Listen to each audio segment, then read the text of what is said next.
হে everyone, আসসালামু আলাইকুম। কেমন আছেন আপনারা সবাই? আশা করছি আপনারা সবাই ভালো আছেন। আমিও ভালো আছি। তো আজ বেরিয়ে গেছি একটি জায়গার উদ্দেশ্যে। কোথায় যাচ্ছি তো অবশ্যই আপনাদেরকে বলবো। আজকের দিনটা অনেক ভালো, বুঝছেন? পরিবেশটা অনেক সুন্দর। রৌদ্রোজ্জ্বল একটি পরিবেশ, বৃষ্টি নাই, মোটামুটি রৌদ্রোজ্জ্বল। আর খুবই ক্লিয়ার লাগতেছে সবকিছু। ইনশাআল্লাহ আশা রাখতেছি আজকে কোনো ধরনের বৃষ্টি ছাড়াই, কোনো ধরনের ভোগান্তি ছাড়াই গন্তব্যের উদ্দেশ্যে চলে যেতে পারবো। আর এই রাস্তাটা তো আপনাদের কাছে নতুন, তাই না? এর আগে তো এই রাস্তায় কখনো আপনাদেরকে নিয়ে আসা হয়নি। তো আপনাদেরকে তো বলাই হলো না গন্তব্য কোথায়। আম, আজকে আমাদের গন্তব্য হচ্ছে যশোর। হ্যাঁ, বাংলাদেশের আরেকটা রাজধানী হচ্ছে যশোর। সবাই বলে যে যশোর নাকি বাংলাদেশের অন্যতম পুরাতন শহর। তো আজকে আমরা যশোর যাচ্ছি, অবশ্যই একটা কাজে। সেই কাজটা নাই বা শেয়ার করলাম। তো যশোর যখন যাচ্ছি, ব্লগ হবে না সেটা কি হয়? এই জন্যই তো চলে আসলাম নতুন একটি ব্লগ নিয়ে আপনাদের মাঝে। উদ্দেশ্য যশোর। এখন আমরা যেখানে আছি এটা হচ্ছে মাগুরা শ্রীপুর। আর লাঙ্গলবাদ আমার বোনের বাসা, আপনাদেরকে তো বলছি এর আগেই। তো আমরা এখন লাঙ্গলবাদ থেকে মাগুরার উদ্দেশ্যে রওনা দিয়েছি। মাগুরা থেকে আহ, আমরা চলে যাব যশোর।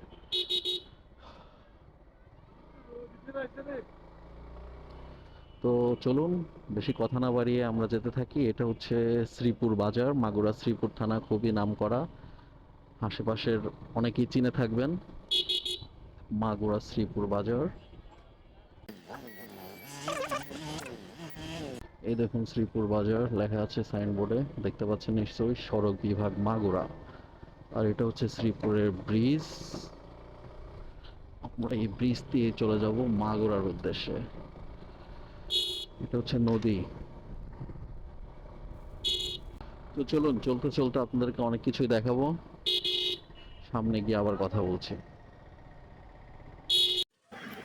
তো গাইস, সামান্য কিছুক্ষণ আগানোর পরেই আমরা পড়ে যাই বৃষ্টির কবলে এবং আমরা একটি দোকানের নিচে আশ্রয় নিই, যেখানে আমরা আমাদের বাইকটাও রাখতে সক্ষম হই। তো এখানে আমাদের প্রায় আধা ঘন্টা থেকে 45 মিনিট মতো সময় নষ্ট হয়ে যায়। বৃষ্টি এখনো সেইভাবে থামে নাই, এখনো পড়তেছে কিছুটা। তারপরে রওনা দিলাম আমরা, কারণ আমাদের একটু তাড়া আছে। বৃষ্টি ভেজা রাস্তায় বাইক চালাচ্ছি। ব্রিজটা অনেক সুন্দর না? ভিউটা দেখেন জাস্ট, কি চোজ ভিউ। যত দূর চোখ যায় শুধু পাট ক্ষেত আর পাট ক্ষেত। আমাদের বাংলাদেশে কিন্তু একটা প্রবাদ আছেই, আমাদের মহানায়ক দ্বীপজলের মাধ্যমে, যে চল পাট খেতে যাই, যাবি না পাট খেতে। মজার না ব্যাপারটা, বলেন? বাংলা সিনেমা কিন্তু সেই বিনোদন দেয়। আমরা চলে এসেছি মাগুরা শহরের মধ্যে। সামনে আছে সেই মাগুরার বিখ্যাত গোল চত্বর, ভায়নার মোড়। সেইখান থেকে আমরা চলে যাব যশোরের উদ্দেশ্যে। মাগুরা শহরটা দেখছেন কত সুন্দর, কত মনোরম। আবার বৃষ্টি হয়েছে, তো বৃষ্টি ভেজা মাগুরা শহর দেখতে কিন্তু জোস লাগতেছে, তাই না?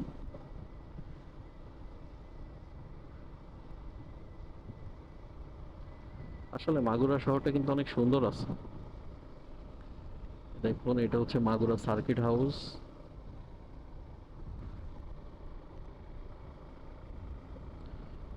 বীর মুক্তিযোদ্ধা আসাদুজ্জামান স্টেডিয়াম।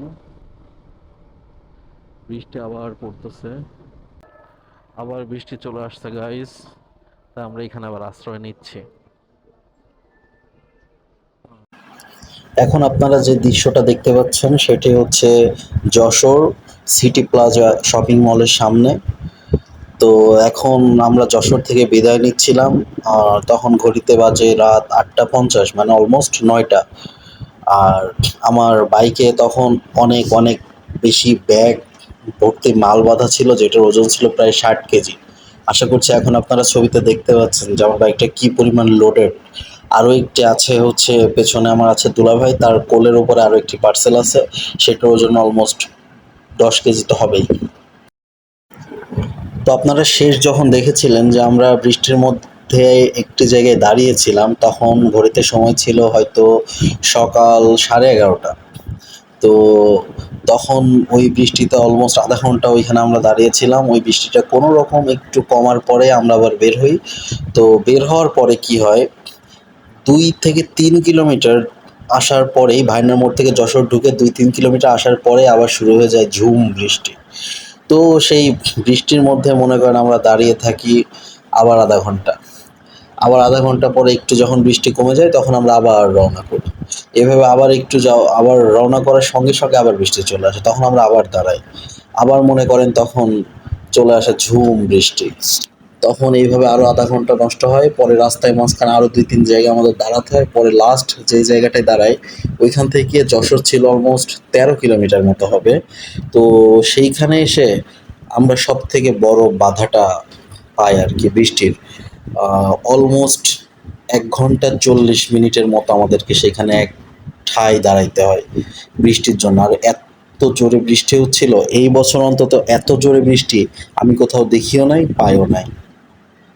তো আমাদের ওই বৃষ্টি ছাড়িয়ে যশোর পৌঁছাইতে পৌঁছাইতে বেজে যায় হচ্ছে বিকাল 4টা, অলমোস্ট বিকাল 4টা, 3:50 হবে হয়তো।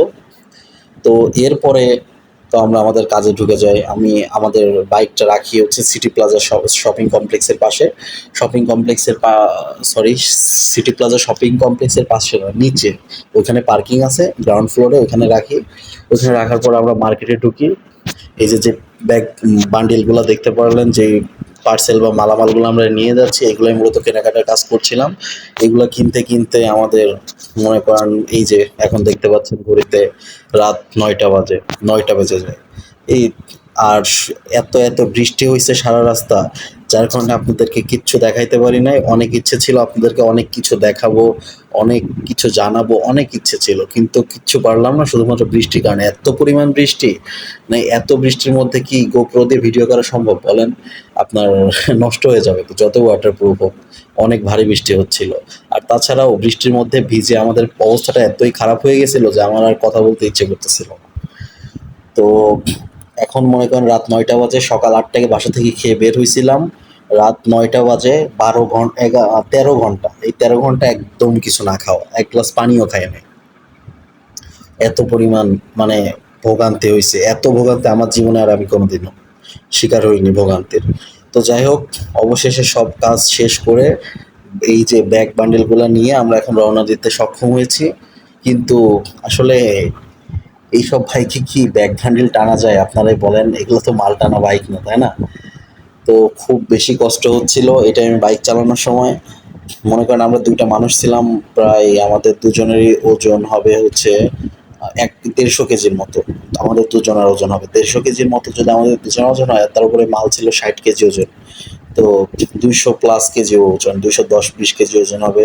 তো এত ওজন নিয়ে তো বাইক রাইড করা আসলে কতটা কষ্টসাধ্য। তার উপরে একটা সাইডে ব্যাগগুলো রাখতে হয়েছে, কারণ আমাদের তো ব্যাগ হ্যাগার একটা সাইডেই, অন্য সাইডে তো নাই।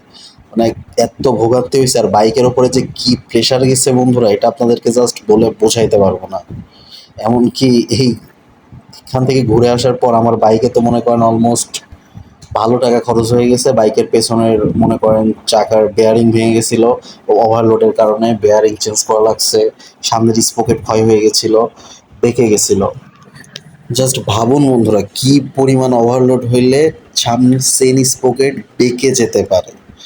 তো যাই হোক, যা করছি করছি, এমন কাজ আর কোনোদিন করব না। তো এখন মনে করেন আমরা তারপরে তো এই যে দেখতেই পাচ্ছেন রাতে বাইক রাইড করে করে ধীরে ধীরে বাড়িতে চলে আসতেছিলাম। পেটে তো অনেক ক্ষুধা, এত ক্ষুধা নিয়ে কি আর বাইক রাইড করা যায়? এর জন্য আমরা মাগুরা এসে প্রথমে একটি হোটেলে দাঁড়াই এবং সেইখানে খাবার অর্ডার করি। আপনারা সেই হোটেলটারই ভিডিও দেখতেছেন। তো আমি যেটা অর্ডার করেছিলাম সেটা হচ্ছে এই যে খিচুড়ি, আর হচ্ছে কালাভুনা। কালাভুনাটা নিয়ে, যে এটা হচ্ছে খিচুড়ি আর কালাভুনা।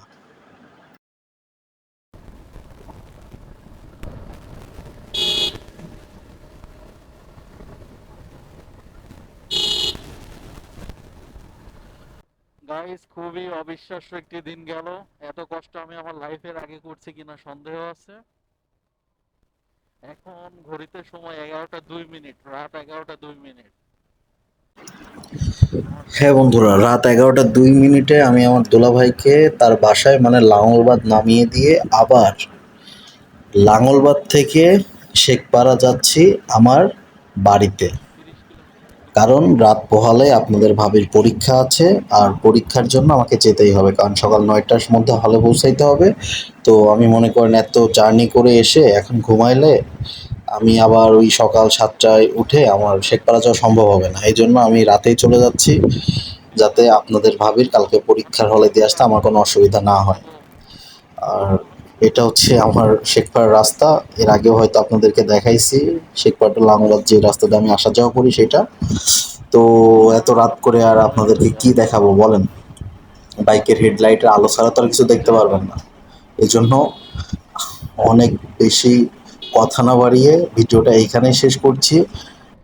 ফিরে আসবো নতুন কোনো ভিডিওতে ভিন্ন কোনো বিষয় নিয়ে। ততদিন পর্যন্ত আমরা সবাই থাকবো ভালো, আমরা থাকবো সুস্থ, আমরা থাকবো সুন্দর। খোদা হাফেজ।